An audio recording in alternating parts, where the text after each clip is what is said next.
Welcome to the first episode, of Pokémon What If, the series where we look at what if events in the Pokémon games, anime, or mangas were different. Now, I know what some of you, a lot of you, are probably wondering. You're wondering where a certain What If series about everyone's favorite blue frog has gone. Well, in order to prevent any further copyright issues, I'm going to have to remake those episodes. So think of this as a test run for the type of style that those remakes are going to have, and let me know if you guys enjoy this. Red, undoubtedly the most popular character from the Pokemon video games, other than Cynthia, I guess. The second champion of Kanto, one of the most powerful bosses in all of Pokemon, who has traveled across many other regions since his debut game. People for years have wondered what would happen if him and Ash, the most popular character from the anime, fought each other. And, well, most of the time people say that Red would normally win. Considering Ash is now the champion of the world, maybe things might turn out differently. So, what would happen if Ash did meet Red? Allow me to tell you the tale of a young trainer from Pallet Town. Him and his childhood friend, Green, would set out on their Pokemon journeys together. Red ultimately surpassing her, getting all 8 gym badges, even winning the Pokemon League. But even with this great achievement under his belt, Red didn't feel fulfilled. He would end up giving the title of champion to the last Elite Four member, Lance, and leaving to go on another journey. He would then travel from region to region, taking on all of their challenges, but ultimately nothing could satiate him.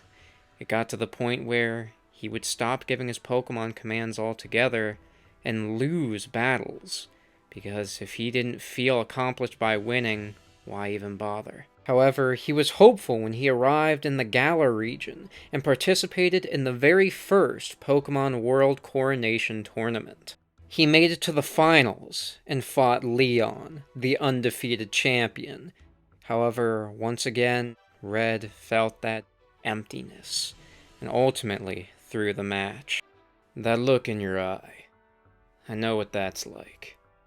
Don't worry, one day, there's gonna be an opponent that'll get that spark back. Red silently took in Leon's words. He would then leave, and wouldn't be seen again. Ash and Pikachu stare at Leon with their mouths agape. There really was a trainer like that? Sure was, but never saw him after that first tournament. Wonder what he's up to. Maybe you'll meet him sometime. Wouldn't that be awesome, Pikachu? I wonder if his Pikachu's as strong as you are.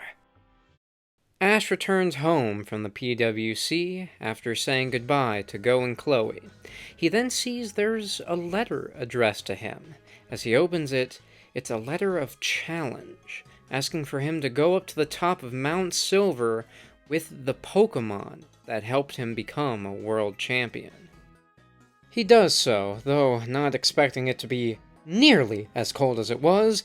Luckily, Gengar helped using Will-O-Wisp in order to keep him warm. As he reaches the summit, he sees a lone man standing with his back facing Ash. So I'm guessing you're the one who wanted to fight, huh? Name's Ash. What's your name? The man doesn't respond, simply holding out a Pokeball towards Ash. Don't like to talk much. That's okay. Alright then, I'm ready whenever you are. Red throws the Pokeball, Ash taking out one in kind. Red sends out his Espeon, while Ash sends out Dracovish. Alright, Dracovish, let's start out with a Dragon Rush! Dracovish's body is surrounded with a blue energy as it charges at Espeon, but Espeon in an instant dashes away. Despite Red not giving any orders, it seems Espeon used agility to dodge the attack. Was it acting on its own? Or was this truly just how powerful the bond between this man and his Pokemon is? Espeon's eyes then began to glow. Ash knew it was trying to use Psychic. However, Dracovish didn't move. Then Ash looked around and saw Espeon wasn't using it on Dracovish. It was using it on the rocks around them. Espeon then started pelting Dracovish with all the rocks. Dracovish! Use Ice Fang on one of the rocks! Red raised an eyebrow as Dracovish opened its mouth, catching one of the rocks hurling at it, and froze it. Now, fire it back with Water Gun! Espeon watched Dracovish, trying to read where it was going to aim. However, due to the water pressure building, Dracovish didn't fire right away, and Espeon couldn't tell where it was actually aiming until it fired. The rock shot out like a bazooka blast, hitting Espeon square in the head, causing it to faint. Red stared at Ash in amazement before returning Espeon and sending out his next Pokémon. A Snorlax. Let's hit him with a Vicious Rend! Dracovish leaped up into the air and bit down on Snorlax, who wasn't phased at all. It didn't look like he even felt anything. Snorlax slowly curled up a hand into a fist before it began glowing white, and he slammed it into Dracovish, sending it flying up into the air before crash landing onto the ground. Fainted. Ash knew that must have been Mega Punch, but that was the strongest Mega Punch he'd ever seen. Who could he use to tackle something like that? Before Ash could even return Dracovish, Sirfetch'd appeared out of its Pokeball, glaring at Snorlax, clearly wanting to avenge its friend. You sure, Sirfetch'd? Okay, if you say so, let's start things off with a Meteor Assault! A glowing yellow energy surrounded Sirfetch'd as it charged at Snorlax, slamming into its stomach. This seemed to irk Snorlax, as it started getting pushed back.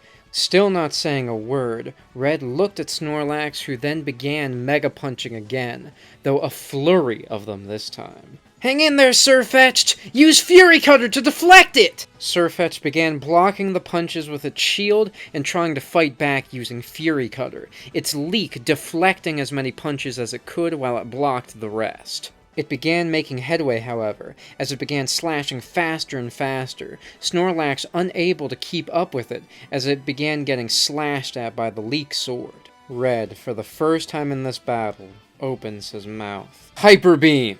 As Snorlax continued to punch, its mouth slowly opened, energy gathering inside. Dodge it! Sirfetch'd leaps into the air as the Hyper Beam fires out of Snorlax's mouth. Sirfetch'd then lands its shield on the beam, surfing down towards Snorlax's head, readying another strike. But right before Sirfetch'd can land the attack, Snorlax tilts its head up, causing the beam to also go upwards, hitting Sirfetch'd directly, causing it to fall, fainting. Ash returns it and sends out his next Pokemon.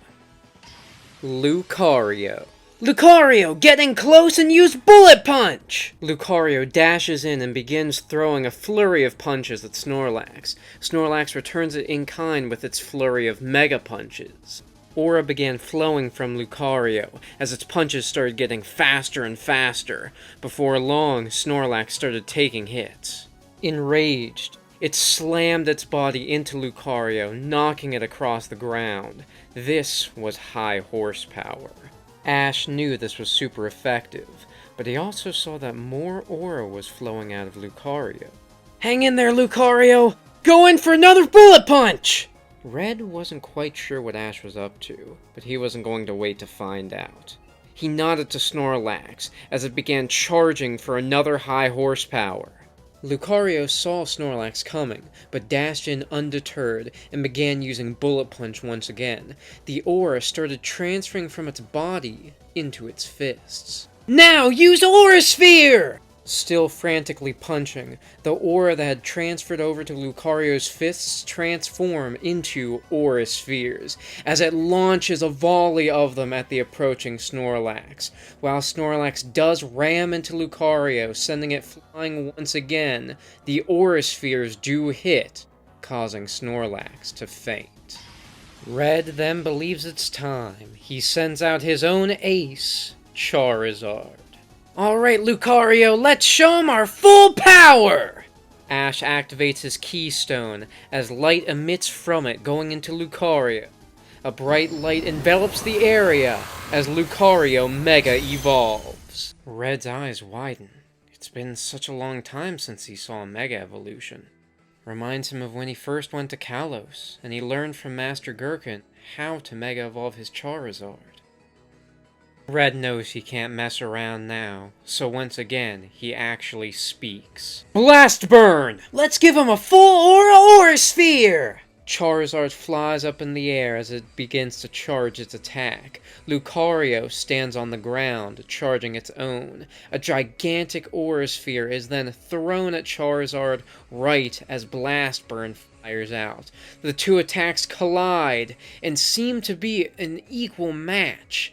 However, both attacks explode, hitting the Pokémon, and ultimately, Lucario is the one who faints. But to Ash's surprise, as he returns Lucario, Red also returns Charizard. Both trainers sending out their Pikachus. Ash's eyes widened. He finally realizes who he's fighting. A big smile appears on his face. Hey, you're the guy Leon told me about! Oh, now I'm really psyched up! Okay, Pikachu, let's not disappoint him! Let's start things off with an Electro Web! Ash's Pikachu leaps into the air, shooting the Electro Web from his tail. However, Red's Pikachu uses Quick Attack, easily dodging and slamming into Ash's Pikachu. He can use Quick Attack too, huh? Okay, well let's use our own! Ash's Pikachu then used his own Quick Attack. The Pikachus began slamming into each other at light speed. It was getting so fast that Ash and Red were both having a hard time keeping track of where their Pikachus even were. Volt Tackle! At this command, Red's Pikachu, instead of a Quick Attack, began charging in, sparks covering its body, slamming into Ash's Pikachu. You're just as good as I thought you'd be. But now it's time that me and Pikachu show you our full power! Ash then activates his Z-Ring, a rainbow-like energy surging into and out of Pikachu. This was their 10 million volt Thunderbolt. Red's Pikachu tried dodging the streams of energy, and while it was able to dodge the first few, it got hit with the rest, ultimately causing it to faint. As Red switched out his Pokémon, Ash did as well. Red sent out his Venusaur as Ash sends out his Gengar. Petal Blizzard! Red took the first move this time, as Venusaur fired off a flurry of petals that completely blinded Ash and Gengar. Can't see a thing! Okay, let's blow him away with Dazzling Gleam! Gengar creates an orb of rainbow energy around itself, and expands it, dispersing all of the petals. However, a vine shoots up from the ground, grabbing Gengar's leg and slamming it into the ground. This was Grass Knot. Not only was Gengar trapped, but it seemed like Venusaur used Leech Seed along with Grass Knot, as Gengar started feeling drained. But it wasn't deterred. With a cheeky grin, Gengar placed one of its hands on the Grass Knot, purple flame emanating from it, this being one of its Will-O-Wisps. Venusaur was now burned, and Gengar was getting drained away. They knew that one more attack would finish it. Venusaur then lowers its flower, revealing it was charging a solar beam the whole time. It then fires it out, Gengar firing a Nightshade in kind. The two attacks seem evenly matched. However, an explosion occurs, ending with both Pokémon being knocked out. The two sending out their final Pokémon, Red's Blastoise and Ash's Dragonite. Blastoise immediately aims its cannons at Dragonite and fires, not water, but a stream of freezing cold ice. Use Dragon Dance and fly in the air to dodge it! Dragonite starts spinning, activating Dragon Dance as it flies around in the air, trying not to be an easy target. However, Blastoise is very precise, While it isn't able to hit Dragonite, its shots are getting closer and closer. Dragonite knew if she waited any longer, she would get hit, so she began diving down at immense speed, using Draco Meteor, the meteor surrounding her body as she hurtled towards Blastoise. Blastoise fired a point-blank ice beam at Dragonite as she charged toward it. The two collide into each other. Dragonite shakes off the shards of ice covering her chest as Blastoise falls. Red sends Charizard out, his only remaining Pokémon. Red then reveals his own Mega Ring, one that he hasn't touched in quite some time. He then Mega Evolves Charizard. Use Outrage! Use Dragon Dance to deflect it, Dragonite! Charizard started going into a frenzy and flying at Dragonite. Dragonite started spinning around, trying to deflect the attack. However, thanks to the Mega Evolution giving Charizard a Dragon typing, Outrage was more effective, downing Dragonite in one hit. Ash sending out Pikachu one last time. He has no Z-move and he has no Mega, but even so, his confident grin never leaves his face. This made Red remember what he used to be like, before all of his cynicism and his boredom of always winning came in. And it brought back a memory of the last thing Green said to him the last time they met. What's up with you? Why do you look so gloomy now? I get it, you're the strongest trainer ever, but have you really forgotten what it feels like? What it feels like to be up against the edge, maybe about to lose? Well, I guess I'm not one to talk. I've never really been much of a challenge for you. But I know one day you'll find someone that can bring you to that point again. So maybe try smiling once in a while, okay?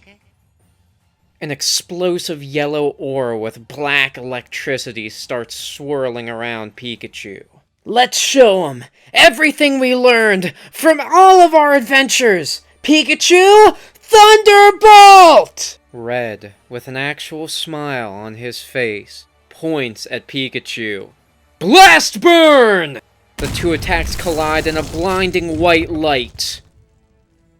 And as both trainers' vision returns, both Charizard and Pikachu have fainted, the battle ending in a tie. That was pretty awesome. Ash passes out. It seems that the cold finally got to him.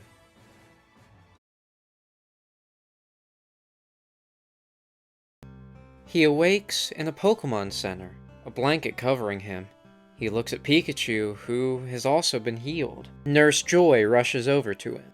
Oh, I'm so glad that you're awake. If that man had brought you in any later, you would have... well, just let me know if you need anything.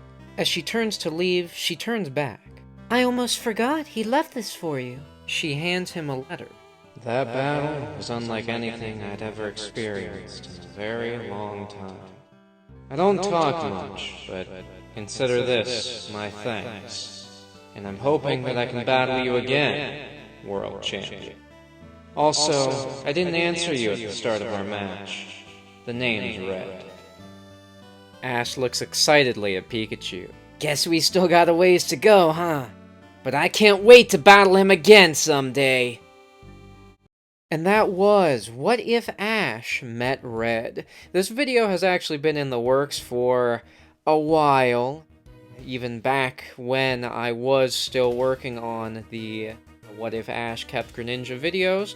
And like I said at the start, this is more of a test for this editing style and how future Pokemon What If videos are going to look. So let me know in the comments below what you think. I know it's a bit more stilted than the previous style, but to make sure that the copyright holders don't throw a fit, we're going to have to deal with it. So let me know what you think, and I will see you all next time.